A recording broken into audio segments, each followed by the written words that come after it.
গলাচিপায় সাংবাদিক তুহিন হত্যার প্রতিবাদে মানববন্ধন, বিচার দাবিতে সাংবাদিকদের হুঁশিয়ারি। গোলাম মাহমুদ স্বপন, গলাচিপা পটুয়াখালী প্রতিনিধির পাঠানো প্রতিবেদনে দেখুন বিস্তারিত।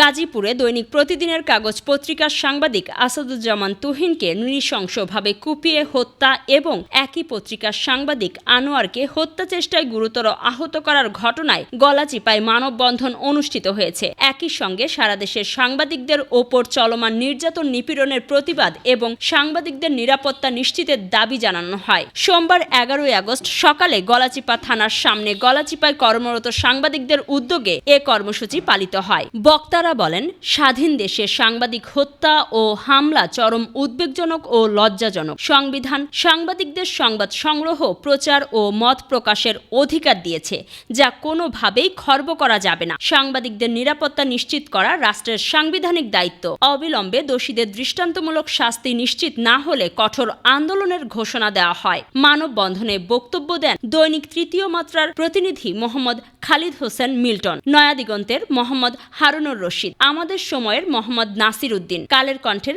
সাইমুন রহমান এলি, প্রতিদিনের কাগজের ইশরাত হোসেন মাসুদ, আমাদের অর্থনীতির মাসুদ রহমান, এশিয়ান টিভির জসিম উদ্দিন, 71 টিভির সাকিব হাসান, আনন্দ টিভির সোহেল আরমান, মোহনা টিভির সোহাগ রহমান, স্বাধীন মতের মোহাম্মদ হাফিজুল্লাহ সহ স্থানীয় বিভিন্ন গণমাধ্যমের প্রতিনিধিরা। এ সময় আরও উপস্থিত ছিলেন সমকাল, ভোরের কাগজ, মানব জমিন, মানব কণ্ঠ, গণকণ্ঠ, মুক্ত খবর, জনবাণী, দেশ প্রতিদিন, মাতৃজগৎ, স্বদেশ বিচিত্রা, বাংলাদেশ সমাচার, সকালের সময়, কাগজের ডাক, মুক্তির লড়াই ও নববাণী সহ বিভিন্ন জাতীয় ও স্থানীয় সংবাদ মাধ্যমের প্রতিনিধি। মানববন্ধন শেষে সাংবাদিকরা বুধবার একদিনের কলম বিরতি কর্মসূচি ঘোষণা করেন।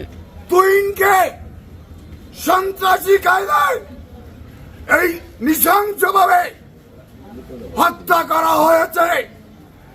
এই সন্ত্রাসীদের আমরা দ্রুত ফাঁসির দাবি জানাচ্ছি। কাজেই আমরা গণমাধ্যমের নিরাপত্তার স্বার্থে প্রশাসনের দৃষ্টি আকর্ষণ করব যেন প্রশাসন আমাদের নিরাপত্তার জন্য দ্রুত কার্যকরী ব্যবস্থা গ্রহণ করে। হত্যা করা এটা একটা রাষ্ট্রের জন্য এটা হুমকি, গণতন্ত্রের জন্য হুমকি।